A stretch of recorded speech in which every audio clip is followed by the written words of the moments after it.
नमस्कार, मी डॉक्टर कल्याणी पाटील आणि आपण महिलांच्या आरोग्याविषयी बोलतो आहोत आणि आजचा विषय आहे पाठदुखी किंवा कंबरदुखी। बऱ्याच बायकांना पाठदुखी किंवा कंबरदुखी यापैकी काही ना काहीतरी त्रास कधी ना कधीतरी तो होतच असतो आणि याचं महत्त्वाचं कारण म्हणजे तुमची जीवनशैली आहे किंवा ताणतणाव आहे किंवा अजून महत्त्वाचं कारण म्हणजे वजन। स्पेसिफिकली जर तुमच्या पोटावर जास्त प्रमाणात चरबी असेल तर त्याचा ताण तुमच्या पाठीच्या कण्यावर येतो आणि त्यामुळे तुमची पाठ किंवा कंबर दुखत असते। त्याचबरोबर वयोमानानुसार होणारे चेंजेस किंवा मग डिजनरेटिव्ह चेंजेस वाले आजार जसं प्रोलॅप्स डिस्क आहे किंवा मग स्पॉन्डिलिसिस आहे, तर यामुळे सुद्धा तुम्हाला पाठदुखी किंवा कंबरदुखी होऊ शकते। तर यासाठी आपण काय करू शकतो, तर महत्त्वाचं म्हणजे वजन कमी करणं, स्पेसिफिकली चरबी कमी करणं, इंच लॉस खूप जास्त महत्त्वाचं आहे।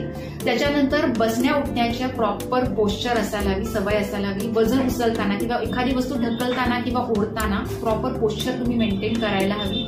त्याचबरोबर तुम्हाला जर एखादा आजार असेल पाठीचा, मणक्याचा किंवा मग काही गर्भाशयाचं इन्फेक्शन असेल, वाईट डिस्चार्जचा त्रास असेल, तर त्यासाठी तुम्ही योग्य ती ट्रीटमेंट घ्या।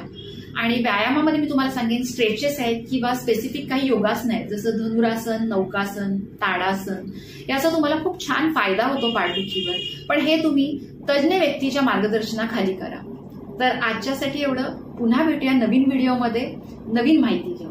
तोपर्यंत पौष्टिक खा, भरपूर पाणी प्या आणि मस्त राहा। धन्यवाद।